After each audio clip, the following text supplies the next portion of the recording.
우리 첫 번째로 기조 발표를 해주실 분은 세종특별자치시 스마트시티과에 근무하시는 우리 장민주 과장님을 모시고 세종특별자치시 스마트시티에 대해서 알아보겠습니다. 큰 박수로 부탁드립니다. 인사만 마스크. 안녕하세요. 네네. 안녕하세요.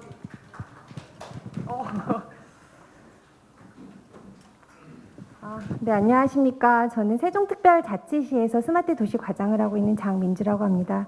먼저 이렇게 훌륭한 행사에 초청해 주시고 우리 국가시범도시 그리고 세종 스마트시티에 대해서 발표할 기회를 주셔서 정말 감사합니다. 네, 제가 오늘 발표드릴 내용은요. 이제 아까도 국회의원님께서 말씀하셨는데 세종과 부산이 이번 정부 들어서 국가 시범도시 스마트시티로 지정이 됐거든요. 그래서 관련해서 어떤 것들이 진행되고 있는지에 대해 소개드리고 또 우리 시 사업에 대해서도 좀 같이 공유하는 자리를 좀 맡고자 합니다. 발표 순서는 이렇고요. 먼저 이제 여기 계신 분들이 저보다 훨씬 더 잘 아시겠지만 스마트시티 개념 좀 말씀드리려고 하는데요. 축사나 인사 말씀에서도 계속 말씀하셨지만 도시화 진행됨에 따라 다양한 문제가 생겼고 이런 문제들을 4차 산업혁명 기술로 해결하는 도시, 최첨단 지능형 도시를 스마트시티라고 하시면 될 것 같고요. 사실 이제 제가 공무원이다 보니까 법적 근거를 찾아보면 스마트시 조성 및 산업 육성에 관한 법률에 스마트시티가 무엇인지가 정의가 되어 있는데 그 개념을 보면 다음과 같이 추격할 수 있을 것 같습니다. 결국은 혁신 기술, 시민의 삶의 질, 도시의 지속 가능성, 그리고 새로운 사업, 또 산업을 육성하는 플랫폼의 기능을 하는 스마트시티라고 보시면 될 것 같아요. 근데 제가 이렇게 말씀을 드려도 그게 뭐야? 이렇게 하실 수 있을 것 같은데요. 관련해서 이제 제 일화를 하나 소개해 드리려고 하는데요. 이제 제가 만약 여기 계신 분들 스마트시티 뭐예요? 라고 물으면 뭐 자신 있게 답변하실 분도 계시겠지만 좀 약간 좀 갸웃갸웃하실 분도 계실 것 같은데 저희는 2018년에 세종시가 국가 시범도시로 지정이 되고 19년도에 조직 개편을 통해서 제가 지금 몸담고 있는 스마트 도시과가 신설됐습니다. 근데 그때 저는 이제 셋째 아이를 낳고 집에서 육아휴직을 하고 있었는데 갑자기 저희 이제 이춘희 시장님께서 전화를 해서 저한테 말씀하신 거죠. 이제 장 과장 스마트 도시과를 새로 만드는데 와서 이렇게 업무를 해달라. 그래서 저 이제 또 찐 공무원이라 네 하고서 이제 바로 이제 출근 준비를 했는데 그때 이제 큰애가 8살이고 둘째가 6살이어서 제가 학부형들이랑 많이 어울렸거든요. 그러니까 제가 갑자기 출근한다니까 이제 애기 엄마들이 묻는 거예요. 그래서 요놈아 뭐예요? 그래서 제가 너 이제 세종시 스마트 도시 과장으로 가요. 그랬더니 스마트 도시? 그거 이제 5-1을 개발하는 거 아니에요? 하면서 스마트 도시가 뭐예요? 저한테 물어서 이제 제가 그때 어리버리하게 한참 고민을 하다가 생각해낸 게 이제 예를 들자면 이런 거죠.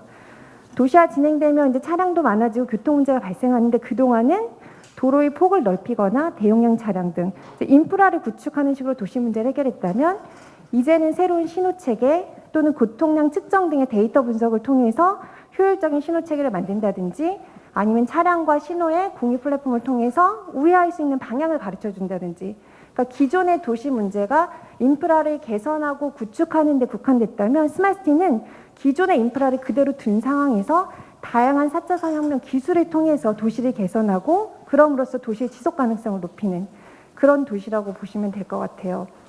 왜냐하면 저한테 물은 분들이 다 시민들이었기 때문에 시민들이 알아들을 수 있게 제가 설명을 한 거고 그 다음에 이제 이 업무를 제가 거의 2년 동안 하고 있는데 업무를 하면 이제 공무원들을 많이 만나요. 그럼 공무원들도 묻는 거예요. 제가 오늘 스마트 도시과로 발령이 났는데 스마트 도시를 하나로 표현하면 뭘까? 한 단어로. 그럼 제가 이제 어느 정도 저는 근무를 했으니까 여러 사업이나 국가 시범도시 다 사업을 봤을 때 결국은 스마트 시티를 한마디로 표현하자면 시티 오브 데이터거든요. 아까 말씀드린 여러 도시 문제를 해결하는 기술의 근간이 다 데이터에 있고 데이터를 누가 잘 모으고 융복합하고 활용하느냐. 그게 결국 이제 스마트시티의 성패를 가르는다고 생각이 들고 그런 의미에서 광주는 이제 AI 대규모 세계 최고의 데이터 센터도 구축을 하고 또 뭐 AI 경제자율청도 이제 신설이 되고 이제 그런 부분에 대해서 이제 제가 주의 깊게 봤고 그런 면에서는 아까도 여러분이 말씀하셨지만 스마트시티로 도약할 수 있는 기반은 이미 마련된 게 아닌가 이런 생각이 들었습니다. 결국 데이터를 잘 다루게 되면 현실의 세계를 그대로 디지털 가상의 세계로 옮길 수가 있는데요.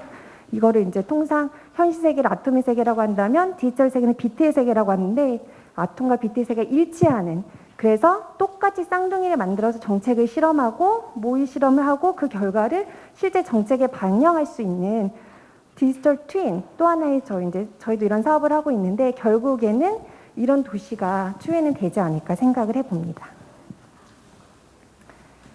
이제 본격적으로 국가 시범도시 조성 사업에 대해서 좀 말씀을 드리려면 아시는 분도 계시겠지만 저희가 이제 본격적으로 올해부터 시작을 하거든요. 그래서 말씀을 드리면 저 이제 세종시 와보신 분들 계시겠지만 저희 세종시 특히 이제 신도시 예정 지역인데요. 가운데는 호수공원 그리고 뭐 국립수목원 뭐 이렇게 등등해서 오픈 스페이스로 되어 있고 그 주변을 둘러서 생활권이 돼 있는데 국가 시범도시는 북동쪽에 5-1 생활권이 지정이 되었고요. 세종시를 관통하는 게 금강인데 금강과 미호천이 합쳐지는 가장 경관이 수려한 지구가 선정이 되었습니다. 규모는 여의도 금의 83만 평 전체가 지정이 되었습니다. 2018년 1월에 지정된 이후에 카이스트 뇌공학자인 정재승 교수, 알슨 신잡으로 유명하신 교수님을 MP로 해서 그동안 여러 계획을 짰고요.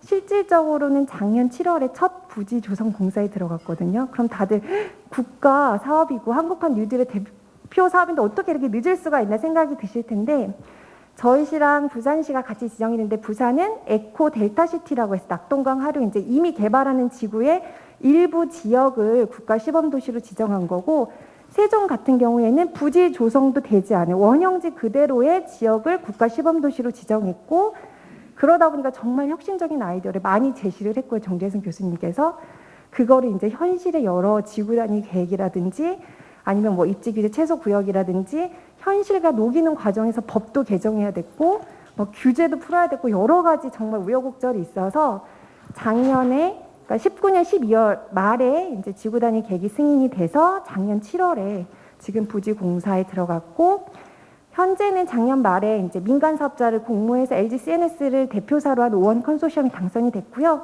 지금 올해 말에 민관 합동 특수 목적 법인 설립을 앞두고 있습니다.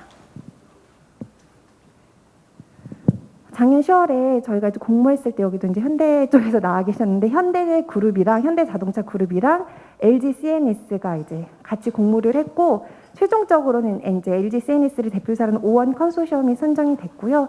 올 7월에 시행 합의를 거쳐서 하반기 SPC가 설립이 되면 아까 말씀드린 83만 평 부지 중에서 10만 평은 이 특수 목적 법인이 직접 개발을 하고 그 개발 이익을 가지고 83만 평 전체의 스마트 서비스 기술을 구축하고 운영하는 형태로 사업이 진행되고 이 사업 기간은 총 15년입니다. 그래서 5년은 구축 단계 그리고 나머지 10년은 운영 단계로 이렇게 되어 있습니다.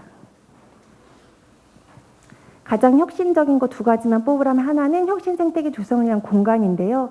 도시계획 하신 분들도 계시겠지만 통상은 뭐 실시계획이나 지구 단위 계획할 때 용도를 다 정하는데 5-1 지구 같은 경우는 용도 혼합이라고 해서 주거 비주거 비율만 있고 상업이나 뭐 주거 아니면 뭐 연구시설 이런 거를 별도로 규정하지 않아서 SPC 특수 목적 법인이 자유롭게 건물을 지을 수 있도록 했고요. 또 하나는 차 없는 도시 구조를 만들었습니다. 원래 이제 정재승 교수님께서는 83만 평 전체에 차가 들어오지 않게 해야 된다고 주차장을 만들면 안 되는 구조로 제안을 했지만 여러 이제 협의를 거치면서 결국은 5만 평 정도 선도지구라고 하는데요. 거기는 물리적으로 차가 공유차를 제외하고 소유차가 들어올 수 없는 구조로 도시 구조가 설계됐습니다. 그래서 제가 이렇게 세종 시민들한테 얘기하면 이제 시민들이 얘기하죠. 아니 저처럼 이제 가족이 많은 사람이 저기 어떻게 차 없이 살 수 있어 이렇게 묻는데요. 저기는 이제 아파트보다는 주거랑 비주거 비율이 뭐 3:7 정도로 된 이제 오피스 건물들이 많이 들어올 거고요. 그럼에도 불구하고 현재 우리 라이프 스타일은 불편이 예상되기 때문에 이런 소유차 제한 구역에 있는 입주자 또는 근무하는 사람들이 전혀 불편함이 없이 생활할 수 있게 되는 거. 4차 산업혁명 기술을 이용해서 전혀 불편 없이 생활할 수 있게 된다면 그게 바로 국가 시범도시 성공의 열쇠가 아닐까 저는 지금 그렇게 생각하고 있습니다.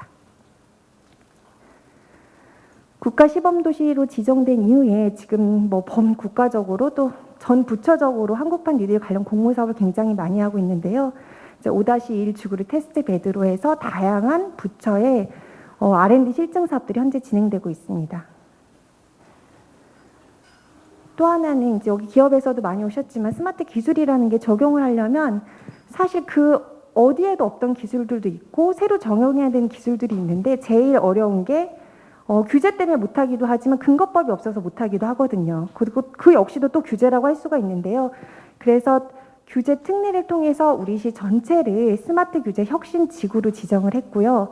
그래서 6년 동안 기업이 신청을 하면 규제 특례를 받아서 관련된 사업을 실증할 수 있는 그런 구조가 현재는 마련되어 있습니다. 여기서 이제 뭐 광주도 특구 사업이나 전 지자체에서 특구 사업을 하고 있는데 규제자의 특구 사업과 다른 점은 뭐 아시겠지만 특구 사업은 특구 사업자에 대해서 규제를 풀어주지만 스마트 규제 혁신 지구 같은 경우에는 전 지구, 지역적 범위를 정해서 그 지역 내에서 규제를 풀고선 다양한 서비스를 실증할 수 있는 이런 구조라고 생각하시면 될 것 같습니다. 지금 현재 그래서 다양한 규제 샌드박스 사업을 하고 있고요. 다 이제 국가 시범 도시로 지정된 이후에는 이제 여러 국비가 지원이 돼서 기업들에게 뭐 해마다 3개 기업에서 5개 기업까지 최대 3억에서 총 10억까지 계속 지원을 하면서 다양한 실증 사업을 지금 세종시에서 하고 있습니다. 뿐만 아니라 이제 국가 시범 도시가 올해부터 사업자 선정해서 내년부터 본격 구축을 하면 2023년 4월 입주를 목표로 하고 있는데요. 그때까지 이제 서비스를 기다릴 수 없다 보니까 공공성이 강한 서비스, 예를 들어 스마트 헬스키퍼라든지 AI 관제를 내용으로 하는 도시 범죄 예방 긴급 대처 서비스, 또는 요새 이제 코로나 때문에 사실 시민 참여가 제대로 안 되고 있어서 온라인 시민 참여를 어떻게 할지 고민이 된 게 많을 텐데요. 이런 온오프라인 거버넌스 플랫폼은 지금 저희가 미리 구축을 해서 23년에 만약에 이제 국가 시범도에 시민이 입주하게 되면 그때부터 활용할 수 있도록 미리 준비를 하고 있고, 이런 3가지 사업은 올 하반기에 저희가 테스트 이제 시범 사업을 오픈할 예정입니다. 이미 플랫폼은 다 구축이 되어 있고요. 또 하나는 아까 말씀드린 디지털 트윈 관련된 건데요. 저희가 이제 애트리 한국전자통신연구원과 함께 196억짜리 과기정통부 사업으로 디지털 트윈 사업을 하고 있고, 관련돼서 지금 어울링이라든지 엠버스, 교량 신설에 대한 거를 정책 시뮬레이션 하는 활동들을 하고 있습니다. 이거 잘 안 하다 하실 텐데요. 제가 하나만 예를 들면, 저희 이제 시장님께서 저희 시에는 공공자전거 어울링이라서 2,500대가 다니고 있는데, 이제 작년, 그러니까 재작년에 시 재정이 되게 안 좋았거든요. 그래서 작년에 어울링 신규 사업비 3억 원이 전액 삭감이 됐어요. 근데 저희 시 와보시면 알겠지만 아직도 시가 계속 만들어지고 있거든요. 그러다 보니까 매해 아파트가 입주를 하는데 이제 입주민들이 당황하게 되겠죠. 왜냐, 아파트 입주하면 기본적으로 인프라는 다 같이 향유하고자 하기 때문에 어울링이 당연히 놓일 줄 알았는데 예산이 전액 삭감되는 바람에 실제로 그 어울링 부분 어떻게 해결해야 되는지에 대한 이제 고민이 깊었는데, 그때 저희가 낸 아이디어가 왜 매해 사야 되냐, 그 공약은 도대체 어디서 나왔냐부터 이제 의문이 돼서 기존에 있던 어울링들을 잘 효율적으로 배치만 해도 어울링을 더 사지 않고선 이런 시민 불편을 해소할 수 있지 않을까 생각해서 이제 디지털 트윈 기술을 적용해서 그동안에 있던 어울링 데이터를 다 모았고요. 이제 도시건축공간연구소라고 해서 아우리 그리고 애트리 그리고 우리시가 함께 이제 어울링 데이터를 가지고 분석을 한 거죠. 그래서 실제 구 어울링이라고 900대가 있었는데 걔는 거의 안 쓰더라고요. 그래서 그거의 폐기 처분의 근거가 없었는데 이용률 현황 분석하고 실제 이용률을 분석해서 다시 재배치하는 시뮬레이션을 짜서 그렇게 재배치를 했거든요. 근데 결과적으로는 이용률도 더 올라가고 이제 더 이상 어울링을 매해 3억씩 물리적으로 예산을 세워서 살 필요가 없다는 정책적 함의를 얻게 됐거든요. 그래서 지금 데이터 기반 활성화법이 작년에 시행된 이후에 이런 활동을 많이 하고 있지만, 그러니까 사실은 되게 좀만 더 고민해 보면 여러 정책적인 면에서도 데이터를 쓸 수 있다라는 점, 그 점을 이제 저희가 작년에 실제 시민들 설득하는 과정에서도 이 사례를 썼고, 이런 부분에서도 앞으로 더 행정의 데이터가 쓰이는 게 중요해지지 않을까 싶습니다. 이제 국가 시범도시와 국가 사업에 대해서는 좀 설명드렸고요. 이제 저희 그 시가 하는 것 좀 소개를 해드리려고 하는데요.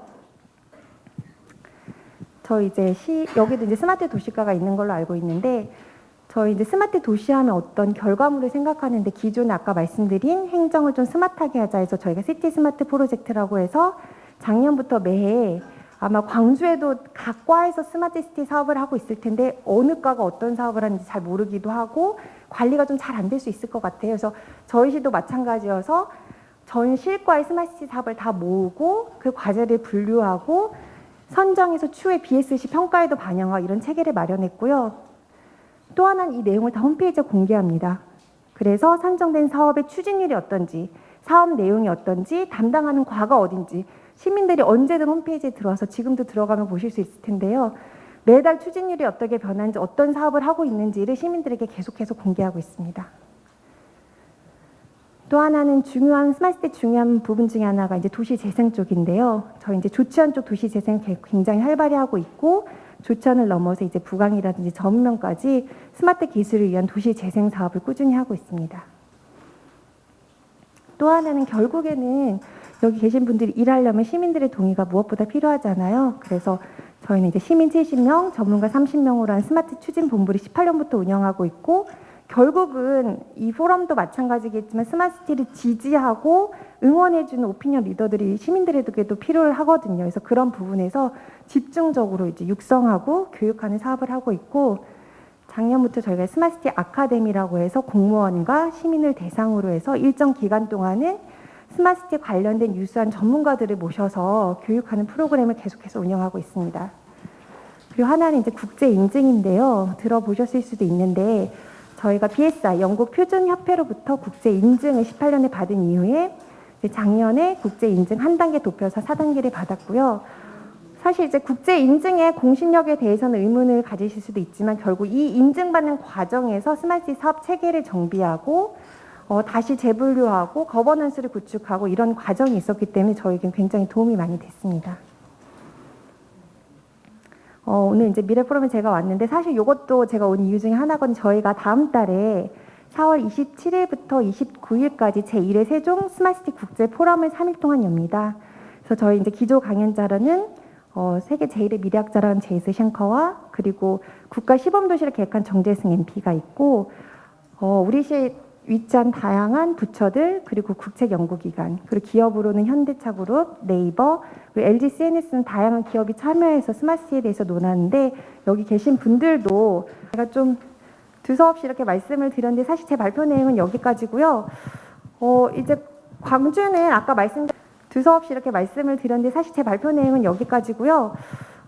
이제 광주는 아까 말씀드렸다시피 AI 데이터 센터라든지 뭐 경제자유청 등 해서 제가 스마트 사업을 하고 있다 보니까 계속 꾸준히 관심 있게 봤던 도시고 정말 오늘도 보니까 정말 잘 될 거라고 생각을 하는데 저희 세종 국가시범도시 같은 경우는 세종의 도시가 아니라 이제 국가에서 지정한 국가시범도시고 오픈 플랫폼을 지향하고 있기 때문에 앞으로 추후에 이제 국가시범도시가 잘 돼서 결국 해외에 진출할 때는 광주와 함께 이제 팀 코리아를 짜서 나갈 수 있는 기회가 되지 않을까 이런 생각이 들고요. 사실 스마트시티 사업이라는 게 어떤 지역이나 뭐 이런 걸 다 불문하고 같이 네트워크로 연결된 도시이기 때문에 얼마든지 가능할 거라고 생각하고 오늘이 그 계기가 첫 걸음이 됐으면 좋겠습니다. 네, 이상 발표를 마치겠습니다. 감사합니다.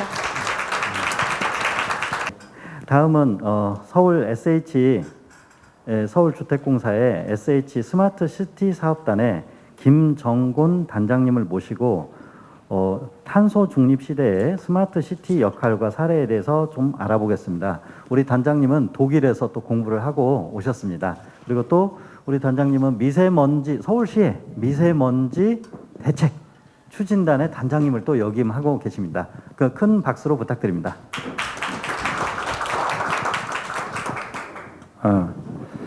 네, 오랜만에 강주 초청해 주셔서 고맙습니다. 저는 이제 도시 계획 설계를 하고요.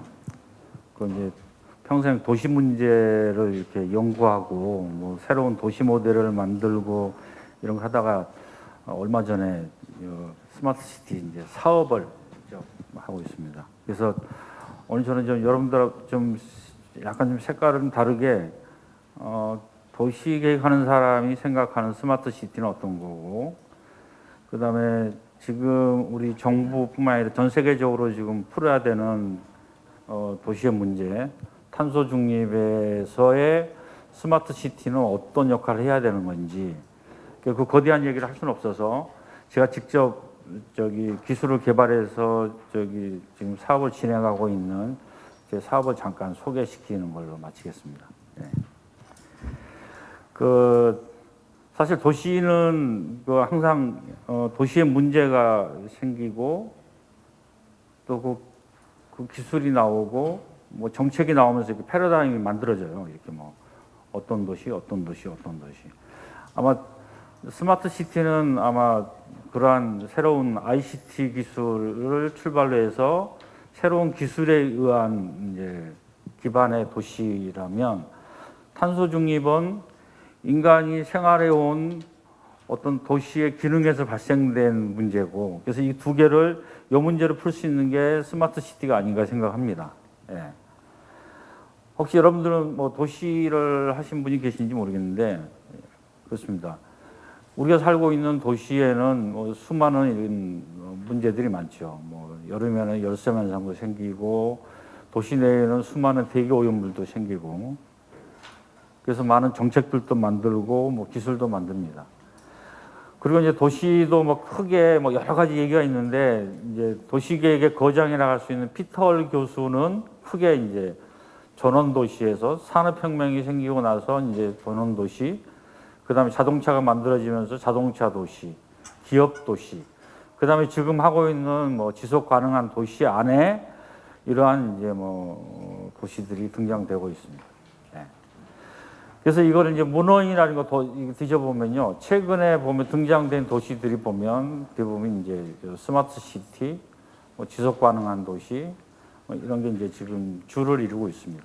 이게 이제 어쩌면 지금 우리가 살고 있는 지금 시대에 가장 이슈가 되고 또 가고 있는 방향이라고 할 수 있습니다. 스마트 시티는 어떻게 역사를 보면 뭐 다양한 뭐 문헌 분석이 있겠지만, 뭐 1986년부터 뭐 시작됐다고 볼 수 있고요. 그 다음에 이제 2000년 초에 이제 스마트폰도 나오고, 그 다음에 이때 2010년에 뭐 탄소 중립하겠다고 해서 마스터 시티 나오고 뭐 이렇게 했습니다. 그리고 이제 뭐 스마트 시티의 일기의 대표 도시인 우리 이제 송도, ICT 기반의 스마트 시티 송도가 여기 나와 있고, 저도 이렇게 도시를 연구하는데 해외 사례의 스마트 시티 하면 송도가 이렇게 항상 전 세계 문헌에 나오는 거 보면, 아, 우리의 기술이 그래도 이제 점점 세계 무대에서 이끌어 나갈 수 있겠구나라는 이제 자부심도 생기고요. 예. 뭐 여러분들 다 기억하는 얘기지만, 저는 이제 왜 다 알고 있는 스티브 잡스를 꺼냈냐면, 스마트를 할 때 우리는 자꾸 어떤 ICT나 뭐 이런 기술만 가지고 해결하려고 한다는 거죠. 근데 우리는 이미 많은 사람들 손에는 이 첨단의 스마트폰을 가지고 통신 기술을 이용해서 많은 기술도 해결할 수 있다는 거죠. 왜 이거를 무시하느냐. 그래서 이제 한번 꺼낸 겁니다. 이게 얼마 되지 않았어요. 2007년입니다. 그래서 바로 발표되자마자 영국의 이코노미스트가 얘기를 했어요. 아마 그러면 이제 앞으로 스마트폰을 가지고 이 손에서 컴퓨터가 작동이 되고 인터넷이 되니까 아마 이제 이런 시대로 바뀔 거다 해서 이제 포노사피엔스가, 이거 호모사피엔스가 아닌 포노사피엔스가 등장될 거다라고 했는데 이제 등장이 됐죠. 예, 여러분들은 뭐 얼마나 스마트폰을 보고 계시는지 모르지만, 근데 이제 포노사피엔스는 스마트폰을 잘 알고 이거를 많이 활용하는 개념에서 출발한 거지만, 스마트폰이 없으면 불안해하는 사람도 있어요. 뭐 담배 피는 사람이 담배가 없으면 불안해하듯이, 이제 그런 사람은 이제 여기 노모포피아 뭐 이렇게 얘기합니다. 예. 지금 우리들의 모습인데, 지금 여기 계신 여러분들은 포노사피엔스에 가까우신지 아니면 노모포피아에 가까우신지는 여러분들이 한번 이 시간 한번 생각해 보시면 좋지 않을까 싶습니다. 예. 그래서 우리는 지금 스마트 시티가 우리나라는 상당히 오랫동안 진행됐었는데, 이게 주민들한테 물어보면 스마트 시티에 대한 얘기를 많이 들었는데 내가 피부로 느끼는 경우가 굉장히 드물습니다. 근데 지금 제가 하고 있는 사업 쪽에도 지금 스마트팜을 하고 있는데 조그만 가게가 이렇게 있어요. 근데 아직 활성화가 안 돼 있는데, 이거는 베를린 시내 중심에 이렇게 스마트팜이 있어요. 그래서 젊은 사람들이 아침이나 런치에 직접 성장되고 있는 채소를 골라서 바로 그 자리에서 샐러드를 먹는 뭐 이제 이런 시대죠. 예. 그 이제 최근 유럽의 여러 대학들이 분석한 거에 보면, 유럽의 스마트 시티들의 전반적인 특성들을 보면 대부분 이렇습니다. 에너지가 가장 높고, 그 다음에 이용자, 교통, ICT 뭐 전반적으로 에너지가 앞서 있다. 그러면 아마 유럽은 아마 스마트 시티가 주를 이루는 게 에너지 문제를 해결하기 위해서 주를 이루고 있는 것 같고, 또 우리는 굉장히 다양한 분야에서 지금 동시다발적으로 스마트 시티가 지금 진행되고 있는 것 같습니다. 예. 예. 데이터는 자원입니까? 예. 자원으로 시작했는데 지금은 그냥 온통 도시에 만약에 센서를 설치하고 ICT 기술이 깔려 있으면 하루에 눈 깜빡한 사이에 수많은 데이터가 생산이 되는데, 어디 저기 잡지에 보니까 2030년이 되면요 데이터 센터가 도시 에너지의 30% 이상을 차지하게 될 거라는 거죠. 예. 그래서 지금 어느 주제처럼 AI가 등장이 돼서 이 데이터를 여과하지 않으면은 엄청난 또 하나의 이제 문제가 되고, 뭐 여러분도 아시다시피 데이터 센터라는 거는 데이터가 많으면 많을수록 에너지를 소비하는 기술이기 때문에, 그래서 이런 것도 우리가 신중을 해야 된다. 그래서 앞으로 스마트 시티를 할 때는 이게 정말 도시의 문제를 해결하기 위한 건지 아니면 뭐 기술을 테스트하기 위해서 스마트 시티를 하는 건지는 우리가 분명히 목표를 정확하게 해야 된다라고 생각합니다. 예. 그래서 이제 뭐 요즘 다양한 기술에 지금 현재 와 있는 거는 이제 AI가 지금 와 있습니다. 그렇습니다. 그런데 이제 우리는 뭐 최근 여러분 아시다시피 뉴딜도 발표하고 탄소 중립도 이제 2050년까지 뭐 목표를 가지고 있고 하는데, 안타깝게도 여기에서 지금 스마트 분야에서 이 구체적인 것들 이렇게 좀 제안이 나왔으면 좋겠는데 아직 지금 그러지 못하고 있는 거예요. 예. 그래서 뭐 사실 탄소 중립도 보면 과거의 에너지 소비형에서 이제 에너지 전략형으로 가야 되는데 우리는 아직도 그러지는 못하고 있습니다. 예. 그런데 이제 탄소 중립도 보면요 2005년도에 교토 협약에서 시작해서 2015년 파리 협약, 그래서 이제 뭐 탄소 중립, 뭐 유럽은 뭐 기후 중립 이렇게 용어를 써가면서 이제 하는 거죠. 이제 탄소 배출이 플러스 마이너스 제로를 만드는 건데요. 예. 아까 뭐 탄소를 줄이려면 어디서 줄여야 됩니까? 예. 도시는 뭐 국가를 먹여 살리는 게 도시지만 또 병들게 한 게 도시고, 그러니까 병 주고 약 주고를 하는 게 아니라 약을 자기가 병 주고 자기가 병이 드는 도시예요. 지금 현재는. 지금 도시화가 지금 뭐 네덜란드가 91이에요. 우리나라가 지금 10명 중에 9명이 도시에 살고 있으니까 거의 네덜란드랑 같죠. 그래서 지금 2050년에 세계 인구의 70%지만 이미 많은 선진 국가나 경제 수준이 높은 도시 국가들은 이미 지금 80% 이상을 지금 도시 인구에 살고 있다는 거죠. 그래서 우리가 어떤 문제를 해결하고 국가의 미래를 생각한다면 이 기술들도 아마 이런 도시에 먼저 우선적으로 수입이 돼야 되지 않을까 그렇게 생각합니다. 네. 그래서 이제 탄소 중립을 이루기 위해서 과거 마스터 시티에서는 뭐 이렇게 순환 도시 신진대사 이런 걸로 해서 이제 이렇게 에너지를 도시의 인풋과 아웃풋을 계산해서 전략하는 방법을 찾고 있었었는데요. 이게 이제 뭐 이런 거죠. 자원을 쓰고 제품을 생산하고 사용하고 뭐 폐기물이 나오는 이 과정을 이제 하는 거였는데, 스마트 시티가 나오면서 스마트 시티를 우선적으로 하고 있는 이런 도시들이 스마트 기술을 가지고 물질의 흐름을, 도시의 물질의 흐름을 전체 분석을 해서 관리를 하는 거죠.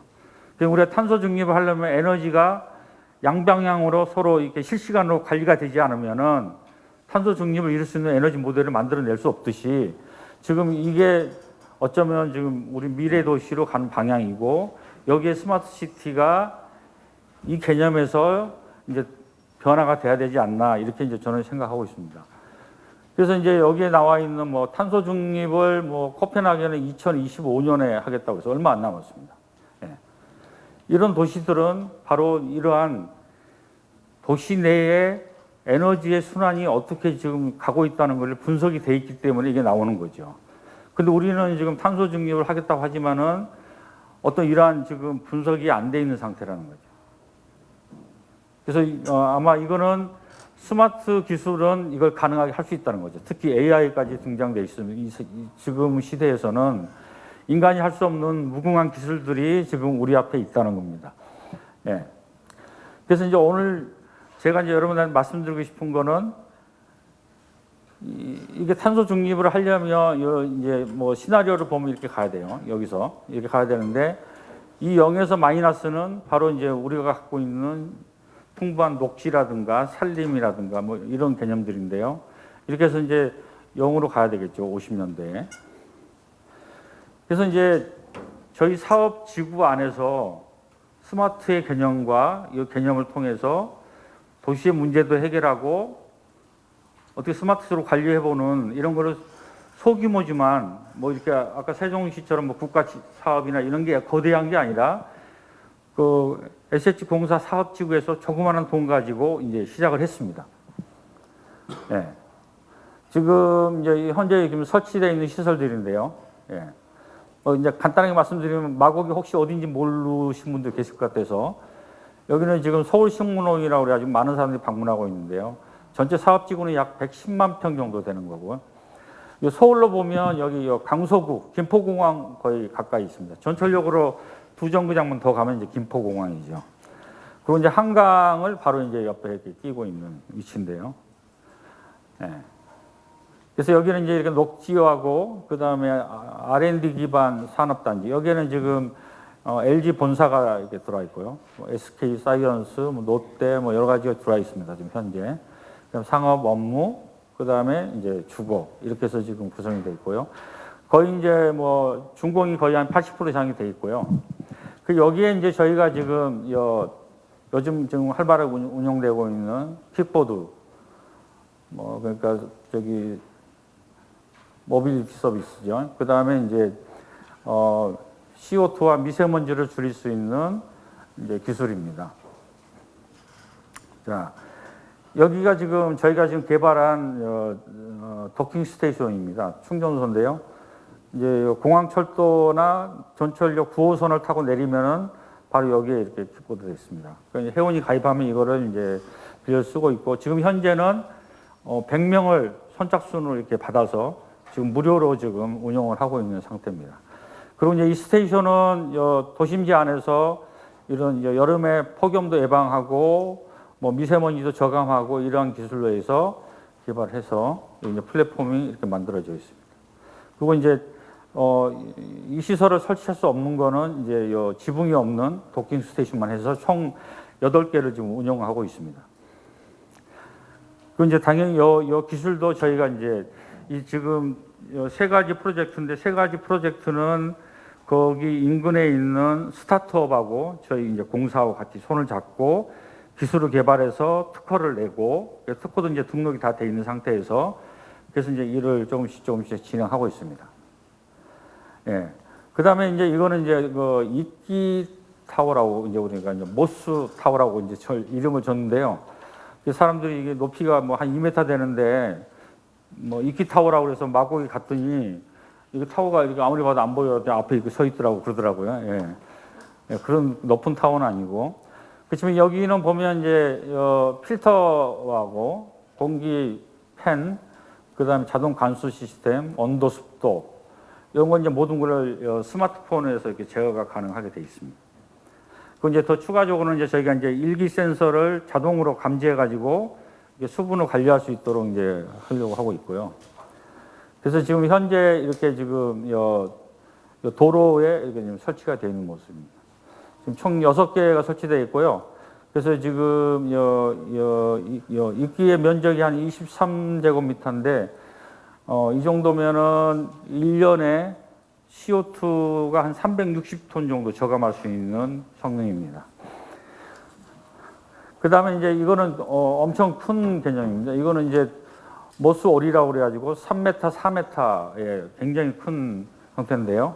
이거는 이제 양쪽으로 돼서 양쪽으로 자동으로 이렇게 이제 움직이게 돼 있고, 이 지붕에 이제 솔라가 있어서 이게 이제 밑에 배터리에 저장이 되면 배터리에서 이제 이끼에 이제 미스트를 뿌려주고 밤에는 LED 불이 켜서 야광 경관도 좀 형성을 해주는 이런 기능인데요.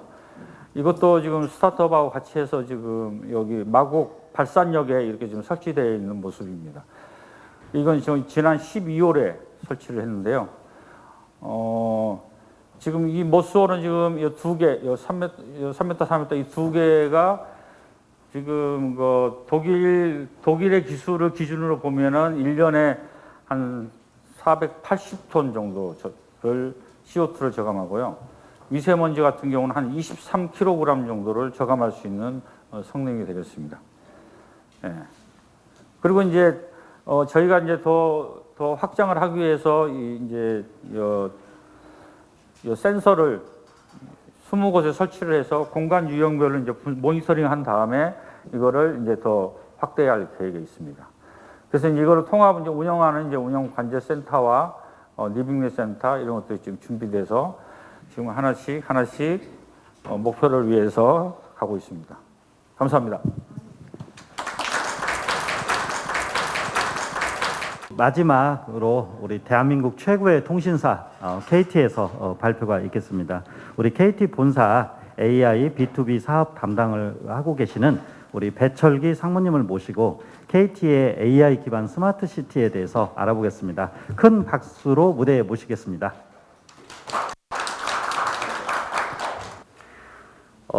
잠깐 말씀드렸지만 기존 스마트 시티의 컨셉은 이제 스마트 시티가 뭐야? 그러면 이제 항상 도시 기능 강화에 집중을 해서 이야기를 해왔고요. 시민의 기능적인 편의성에 초점을 두고 사실은 우리 주변의 스마트 시티는 거의 다 많이 와 있습니다. 뭐 앱으로 버스가 언제 오는 거를 볼 수도 있고 생각보다 많은 부분들이 지금 대한민국이 가장 빨리 구현됐습니다. 제가 7년 전에 귀국을 했는데요. 미국서 이제 박사 생활할 때 보면 굉장히 미국은 이제 후진국입니다. 그래서 대한민국이 세계 어느 곳에 견줘도 손색이 없을 정도로 굉장히 많은 IT 기술과 환경 기술 이런 것들이 집적돼 있습니다. 그러면 기존 스마트 시티가 많이 돼 있고 정보통신 발달돼 있고 도시 기능 강화된 도시 집중화도 증가하고 있는데 그럼 KT가 이야기하는 AI 스마트 시티는 뭐냐?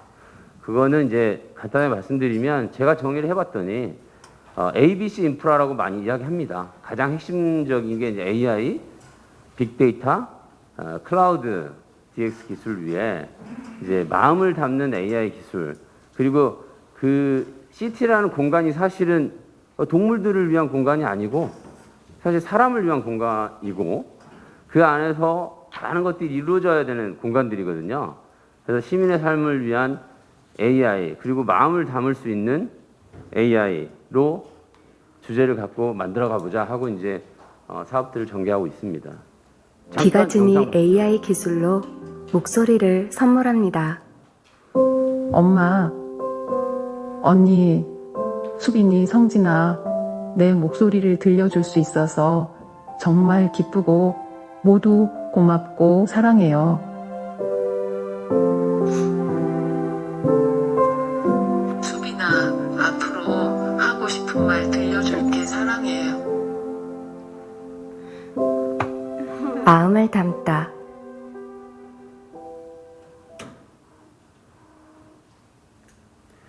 이 광고 많이 보셨을 겁니다. 사실은 이게 뭐야 할 수 있는데 마치 유전자 복원 기술을 활용해서 여러 사람으로부터 유전자를 채취해서 유전자를 복원하듯이 여기 나와 있는 지금 친척들의 목소리를 다 발췌해서 상상의 목소리를 AI PTTS 기술로 음성 합성 기술로 만들어내서 가족들에게 아마 이분 목소리는 다치지 않았으면 이런 목소리였을 거야 라고 보여주는 그런 내용입니다. 그래서 저희가 이제 마음을 담다 시리즈를 기업 광고 측면에서 하고 있는데 요게 하나의 좀 마음을 담다는 게 뭐야 라는 거를 보여줄 수 있을 것 같아서 준비했습니다. 아까 말씀드렸지만 이제 AI 빅데이터 클라우드 DC 데이터 센터 기반의 도시에서 가장 중요한 것들이 뭔가 우리 삶에서 이런 거를 한번 정의를 해봤는데 한 7개 정도를 뽑을 수 있겠더라고요. 하나는 지금 코로나 때문에 더 중요해졌지만 집에서 많은 그 시간을 보내지 않습니까? 그리고 집에는 우리 삶의 가장 토대가 된 가족들이 있죠. 그래서 AI 기술로 홈 공간을 어떻게 변화시키고 있는지, 그리고 사실 돈을 벌어야지 이 가정도 유지하고 지역 경제도 유지하고 되게 중요한 부분이지 않습니까? 그래서 AI 기술로 중소상공인이라든지 경제 활동에 대한 어떤 혁신을 줄 수 있는지, 그리고 이제 도시에서 제일 중요한 게 이제 이동이잖아요. 그래서 서울의 집값 요즘 폭등하고 있는데 그 중에서도 아마 광주에서도 많이 올랐을 겁니다. 가장 많이 오르는 데는 역세권입니다. 교통이 굉장히 우리 경제적인 위상에도 많이, 개인 경제 위상에도 많은 영향을 주고 있는데요. 그 부분. 그리고 이제 버스 타고 전철 타고 아침에 다들 어디 가십니까? 직장 가죠. 직장 가는데 직장이 다 어디 있습니까? 밭 한가운데 있지는 않습니다. 그 빌딩이라는 공간에 모여서 일을 하고 있죠. 그게 이제 AI로 직장 공간이라든지 직장의 삶을 어떻게 바꿀 수 있는지, 그리고 아까 이제 우리 단장님께서 너무 저는 되게 감동적으로 봤는데 환경, 도시화가 계속 진행되면 정말 깨끗한 도시 굉장히 중요합니다. 그래서 AI 환경에 대한 부분들 중요할 것 같고요. 그리고 우리만 살고 끝나는 게 아니라 다음 세대를 준비해야 되니까 교육이라는 부분이 또 도시 삶에서 굉장히 중요한 것 같습니다. 그리고 AI 케어라고 말씀드렸는데 이제는 많은 삶을 지나서 케어받아야 될 분들이 점점 늘고 있습니다. 저희 고령화 사회입니다. 어리신 분들 너무 많습니다. 그래서 그분들이라든지 약자분들을 어떻게 AI 기술로 케어할 수 있는지 그걸 오늘 잠깐씩 보여드리도록 하겠습니다. 먼저 AI 홈입니다. 보신 분들도 있고 지금 살고 계신 분들도 있는데 음성인식 기술과 여러 가지 IoT 기술을 이용해서 진이야 너무 더운데 온도 20도로 에어컨 켜줘 하면 에어컨 켜진 집들이 대한민국에 이제 50만 채가 있습니다. 그래서 집안 가정과 시설을 스마트하게 제어할 수 있는 인공지능 서비스를 17년 7월에 부산 영도의 롯데캐슬에서 먼저 시작을 했습니다. 처음에는 이게 좀 괄시를 받아가지고요. 이거 뭐 의미가 있어? 여기 뭐 아파트 뭐 그냥 손으로 하면 되지 해서 정말 반응이 별로 없었습니다. 근데 꾸준히 이제 열심히 하고 여기 73개 건설사, 그리고 이게 이제 홈 공간이라는 게 통신 사업자는 인터넷과 미디어와 통신선만 들어가지만 이 공간을 창조해내는 사람들은 건설사입니다. 건설사와 홈넷사들을 설득하는 시간들이 많이 걸렸습니다. 그래서 작년에는 총 23만 세대를 저희 KT AI 아파트로 만들었고요. 올해는 이제 32만 세대를 목표로 지금 진행을 하고 있습니다. 그리고 재밌는 게 저희 대한민국이 아파트 공화국입니다. 주거 환경에 주거 양태의 70%가 아파트에 삽니다. 아파트에 사실 어떻게 보면 미친 나라입니다. 근데 이제 아파트가 대한민국 경제를 이끌어온 면도 있습니다. 아파트 건설하면서 지역 건설사들도 성장하고 여러 가지 이제 순기능도 있었는데요. 저희가 보니까 연평균 신축 아파트가 30만 채에서 40만 채 정도가 되는데 기축 아파트가 980만 호 정도 됩니다. 근데 이제 작은 아파트까지 합치면 더 1200만 세대 정도로 추정이 됩니다. 근데 저희 이제 공동주택 관리에 관한 법률, 거기에 해당되는 조건을 갖춘 것들이 이제 전국에 한 1030만 세대가 있고요. 그리고 이제 오래된 아파트들, 막 30년, 40년 된 아파트들도 있습니다. 그래서 그 아파트들의 모든 아파트에 이제 인공지능 아파트 서비스를 해주지 못하고 있습니다. 왜냐하면 군내 배선이 너무 낡았거나 너무 많은 투자가 필요합니다. 그래서 이 부분들은 지금 클라우드 기술이라든지 IoT 기술, AI 기술로 많은 투자를 안 하고도 기축 아파트에서도 저희 KT의 이제 인공지능 아파트를 경험할 수 있도록 5가지 프로젝트를 지금 연구개발 프로젝트를 진행하고 있습니다. 그리고 오피스텔 등 소형 주택들에서도 저희 그 AI 아파트를 적용할 수 있도록 이제 상품을 만들었고, 저 상품을 가장 많이 선택받고 있는 데가 광주입니다. 그래서 이제 주택형 AI 솔루션이 가장 많이 팔리고 있습니다. 그리고 저희가 이제 홈 공간과 함께 여행 가면은 가장 사실은 편안하게 쉬어야 될 때가 이제 호텔이라는 공간에 주목을 했고요. 그래서 인공지능 기반의 이제 호텔, 글로벌 호텔 브랜드랑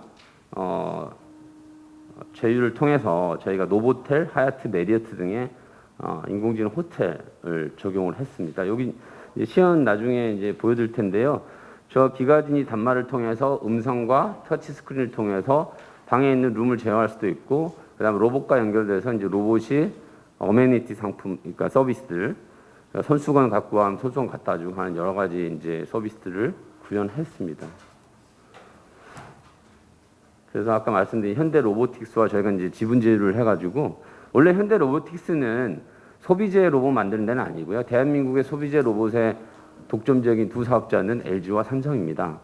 근데 이제 현대 로보틱스는 원래 그 로봇팔 만들고, 그런 이제 중공업 쪽, 공업용, 산업용 로봇 만드는데, 저희랑 이제 저희가 한 200억 정도 투자를 했고요. 같이 조인트 venture 만들어서, 이게 로봇이 앞으로 미래 시장이 지금 열린다 해서, 요런 이제 호텔이라든지 아파트에 들어가든지 아니면 외식업계에 들어간 로봇들을 같이 개발하고 있고, 이미 이제 상품들이 좀 많이 나왔습니다. 그리고 저희가 이제 야놀자랑도 지분 제휴를 했습니다. 야놀자가 한 2만 객실 이상의 숙박 인벤토리를 가지고 있고요. 야놀자가 갖고 있는 어떤 예매 시스템, 예약 시스템 이런 것과 연동해서 저희 야놀자와 KT의 서비스가 어우러져서 모텔이라든지 여러 숙박업소를 좀 확대하고 있습니다. 다음으로는 이제 AI 웍이라고 말씀드렸는데, 좀 말씀을 드리자면, 이제 아까 빌딩이 중요하다. 근데 이제 AI 빌딩 관리에 그전에는 빌딩 오토메이션 시스템도 있고, 빌딩 에너지 시스템, BAMS라는 것도 있고, 여러 가지 별개의 시스템들이 존재하고 있었는데, 그것들을 딥러닝 기반의 이제 에너지 제어 모델, 미니 클론 기반의 시뮬레이션을 통해서, 그리고 저런 공조기, 냉동기, 조명 이것들을 한 군데에서 제어할 수 있는 아이박스 형태를 개발해서 저희들이 이제 AI 기반의 최적 빌딩 솔루션을 만들었고 지금 제공을 하고 있습니다. 이 디지털 트윈은 더 말씀드릴 필요가 없을 정도로 아까 발표에서도 많이 나왔고요. 데이터 기반으로 가상 시뮬레이션 하는데 거의 현실 세계 흡사하게 해서 먼저 데이터 세계에서 문제점이나 이런 거를 정의하고 푼 다음에 그걸 가상 세계에 적용하는 그런 데이터 플랫폼을 저희가 개발해서 가지고 있고, 필요하면은 B2B로 제휴 기업들에 제공을 하고 있습니다. 그래서 저희가 이제 또 KT 마이크로 에너지 그리드라고 그래가지고 에너지 사업을 KT가 많이 하고 있는데 잘 알고 계시는 분들도 있을 수 있죠.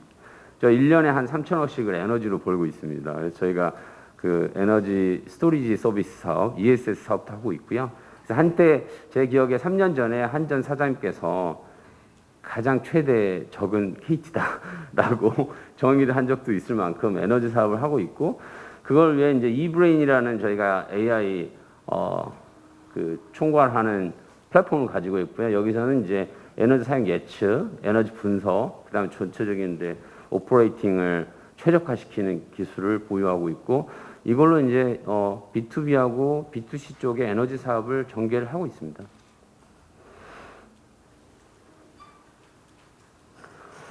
그리고 저희가 이제 KT 텔레캅이라는 보안 회사가 있습니다. 근데 이제 출동을 하는 게 보안의 미래가 아니고요. 이제 지능형 CCTV로 찍은 걸 지능형 영상 분석으로 모든 서비스들을 할 수 있고, 이건 제가 조금 애정이 있는 게, 제가 7년 전 팀장 시절에 직접 만들었고, 그 이제 브랜드를 기가이즈라고 했는데요. 사실은 많이 알고 계실지 모르겠지만 저희 대한민국의 공공 CCTV는 약 추정되는데 약 350만 개에서 400만 개가 깔려 있습니다. 그리고 자체적으로 기업이나 개인이 깐 것들까지 합치면 거의 800만 개에서 900만 개 정도 CCTV가 있고, 이미 대한민국은 이제 아주 빅브라더 서베일런스 소사이어티라 말할 수 있는데, 좀 이따 잠깐 말씀드리겠지만 AI와 빅데이터 시대가 됐을 때 그걸 어떻게 윤리를 어떻게 정립하고 규제할 거냐, 이것도 많은 이제 포인트 고민해야 될 정책적 포인트가 될 것 같습니다. 그리고 AI 로봇 사원이라고 이제 이름을 지었는데, 저희 KT 안에서 이제 영수증 끊고 이런 것들을 거의 다 없습니다. 직원들이 앱에서 버튼 한 두세 번 누르면 바로 그 ERP라는 시스템에서 영수증 처리 다 되고 바로바로 이제 그 업무 자동화 프로세스를 많이 만들어놨는데 이게 이제 필요한 기업들에게 이걸 좀 제공을 하고 있습니다. 그리고 요게 이제 역점을 두고 있는 건데요. KT 하면 좀 우리 임미란 의원님 어떻게 가장 생각나는 게 예전에 옛날에는 뭐 KT 하면 우리가 전화 안내를 지금 말씀하시는 건지 아니면 네 지금 맞습니다. 현재? 예 맞습니다. 아, 네. 그래서 114 교환원이라는 이제 시대의 뒷길로 없어져 버니까지만 사실 114 교환원이 한 10,000명에 육박하는 시절이 있었고요. 지금도 그런데 이제 컨택센터, 콜센터를 대한민국에서 가장 선도하고 있는 데가 KT입니다. 이게 이제 부각되지 않고 숨겨져 있는데 그래서 대한민국에서 가장 많은 통화 데이터를 가지고 있는 데가 KT겠죠. 그래서 그 통화 데이터를 기반으로 이제는 인간이 전화하는 게 아니고요. AI가 전화합니다. 지금 이미 광주 서구청의 복지 사업에 AI 시범 사업 저희가 수주를 하고 있고요. 그래서 노인분들에게 AI가 전화해서 물어봅니다. 외로우세요? 하고 물어보시고 뭐 필요하세요? 물어보고 그렇게 해서 복지사 일손이 많이 부족한 부분을 AI가 채워주고 있습니다. 그리고 우리은행이라든지 여러 금융권들 대한민국의 많은 기업들은 자체 콜센터에 또는 위탁 콜센터에 수백억에서 수천억을 쓰고 있습니다. 전화도 많이 받으시죠. 스팸 메시지도 받고 전화도 받으시고 그런 부분들이 이제는 한 약 5년 안에 전부 AI가 대신하는 세상으로 진화가 될 겁니다. 아까 말씀드린 미래 세대를 위한 노력 이거 어떻게 할 거냐. 지금 각 나라에서 AI 코딩 교육, AI 인재 육성해야 된다. 지금 난리도 아닙니다. 그리고 이제 법을 만들고 이제는 수학 학원이 아니라 코딩 학원을 보내야 된다. 이런 이제 부모님들의 이제 성화도 막 시작되고 있고요. 그래서 저는 이제 KT에서 AI 코딩 교육 패키지를 만들고 있고요. 어린아이들이 이제 주로 초등학생들, 중학생들인데 직자적으로 눈에 보고 그거를 드래그 앤 드랍을 하면은 코딩이 짜여지는 그런 프로그램을 이제 사회공헌 차원에서 무료로 제공하고 있고요. 그 다음에 더 나아가서 그걸 가지고 놀이처럼 교보제를 활용해서 공부하고 싶다 하는 거는 저희가 중소 그 교육업계들과 제휴를 통해서 이제 중소업체들이 먹고 살아야 되니까 제휴를 통해서 저런 교육 프로그램들을 만들어서 제공을 하고 있습니다. 그리고 또 이제 그걸 그치지 않고 저희가 이제 각 지역별 KT 거점에 저희 IT 서포터즈라고 있습니다. 이제 그 쉽게 말씀드리면 IT를 잘 모르는 어르신분들이나 노후된 지역, 낙후된 지역에 찾아가서 교육시켜주고 뭐 고쳐주고 하는 저희 그 부대가 있죠. IT 서포터즈 부대.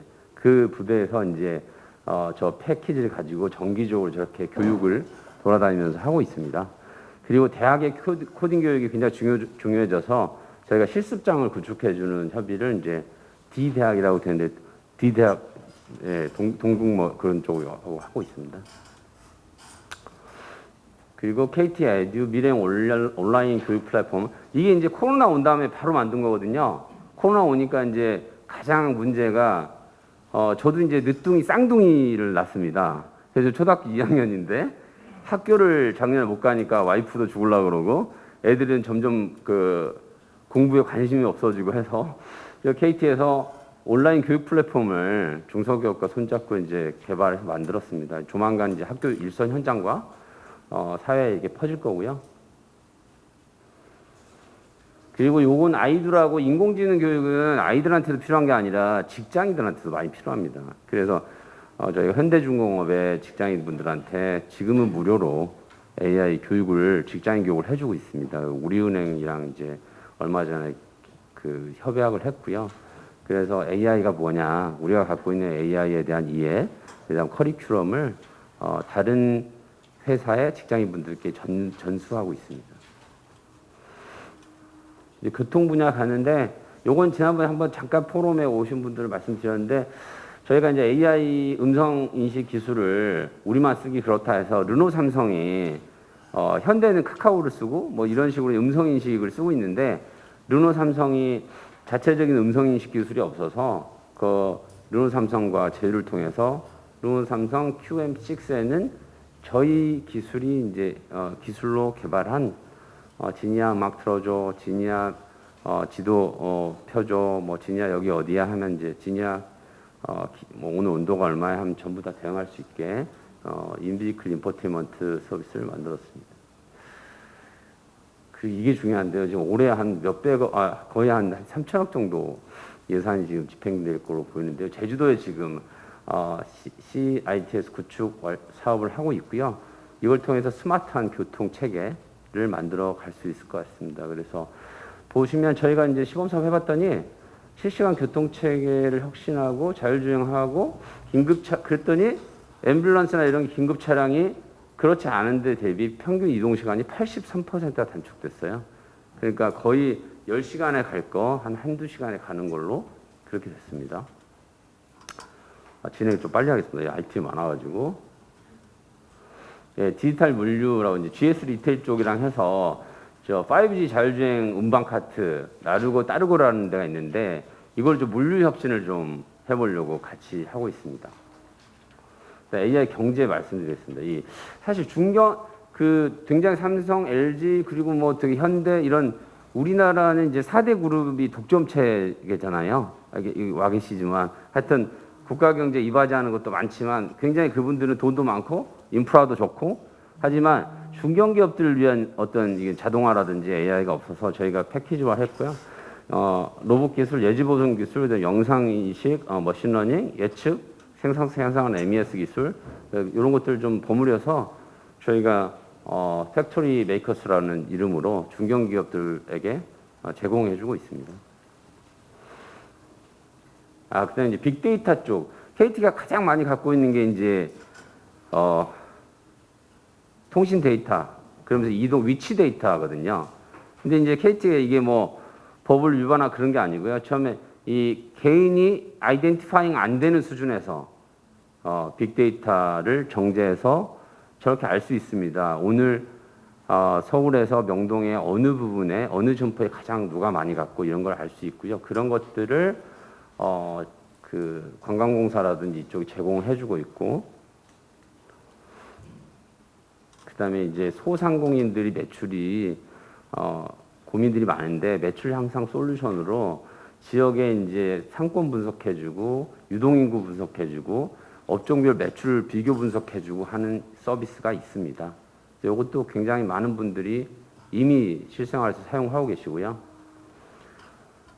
그다음에 이제 작은 기업들은 홍보라든지 이런 게 좀 어렵기 때문에 광고 설계 집행하고 그러니까 요즘 유행하는 키워드 이런 걸 도출해주고 그걸 알려주고 트렌드 분석해주고 대시보드로 알려주고 광고를 어떤 포인트로 어느 지점에 해야 된다는 걸 알려주는 그런 빅데이터 서비스도 만들어서 많은 이제 소상공인들이 쓰고 있습니다. 요거는 좀 중요한데 저희가 기가진이 우리만 쓰지 말고 기가진이를 갖다가 쓸 수 있도록 만들자 해서 지금 하드웨어 모듈 타입과 SDK로 저희 기가진이를 갖다가 쓸 수 있는 기가진 인사이드를 만들어 놨고요. 가구 사업자든 작은 가전 사업자든 인테리어 사업자든 갖다가 쓰시면 되고 요즘에 조명 사업자랑 지금 현재 앞으로 개발할 계획이 있고요. 활발하게 저희 이제 AI 생태계를 확장하는데 KT가 좀 기여를 했으면 좋겠다라는 생각이 듭니다. 환경 말씀드리면 아까 이제 공기질 이런 게 중요하시다고 그랬는데 저희가 공기질에 대한 게 미세먼지나 이게 문제가 사회 문제가 많이 돼서 전국 2,200개 측정기로 수집한 공기질 정보를 통해서 AI 빅데이터 분석을 통해서 미세먼지 정책 수립을 지원하고 이렇게 있습니다. 근데 이게 다른 점은 뭐냐면 서울의 온도 하면은 딱 기상청에서 정한 몇 개에서 온도 제거, 몇 개 사이트에서 미세먼지 잽니다. 근데 저쪽 보시면 저 모자 위에 그런 기기 있죠? 저희 현장 요원들이 거의 10,000명 정도 되는데 그분들이 골목골목 구석구석을 돌아다니면서 저 모자 위에 센서에서 공기질이 측정됩니다. 실시간으로 들여서 예를 들어서 광주 서구가 아니라 광주 서구 농성동 어디 그러니까 이쪽 골목은 깨끗하게 나오는데 저쪽 골목은 미세먼지가 심할 수 있거든요. 왜냐하면 도시 설계라든지 도시 안에서의 공기 흐름이라든지 이게 전혀 다를 수가 있습니다. 그런 부분들을 정부 데이터보다 한 10배 정도 정확하게 저희가 제공하는 플랫폼을 갖고 있고요. 이걸 갖다 쓰시는 분들도 많고 학교라든지 이쪽에는 그냥 열어줘가지고 쓰는 데도 많이 있습니다. 그리고 SOC에 이것도 이제 하나 재밌는 건데 그 전에 이제 뭐 유선 센서, 무선 센서가 있는데 저희가 전국에 KT의 광 케이블이 다 깔려 있습니다.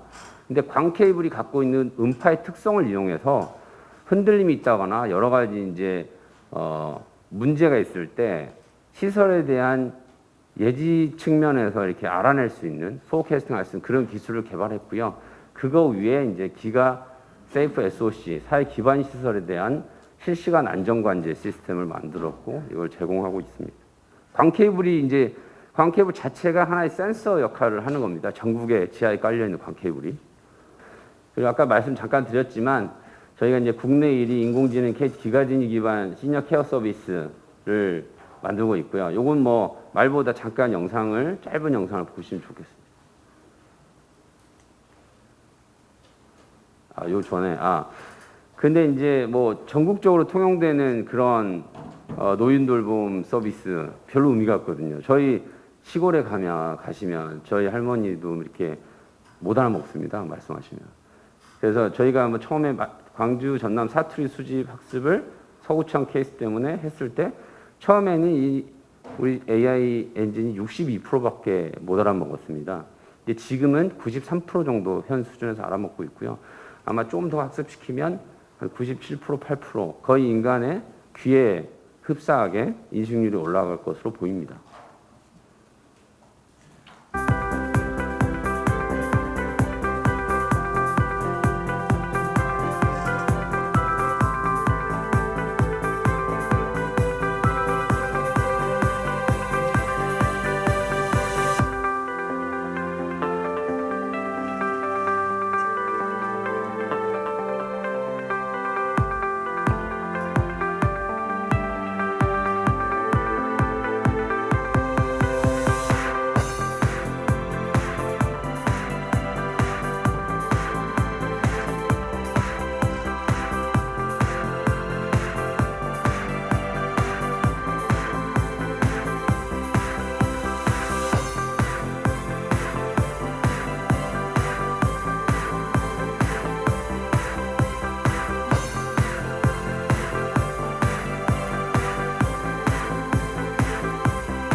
예, 여기까지가 발표고요. 좀 길었는데 마지막 한 말씀 드리면 제가 원래는 글로벌 사업을 몇 년 동안 맡고 있었습니다. 전 세계를 많이 돌아다녔고 근데 작년에 코로나 때문에 못 돌아다녔고요.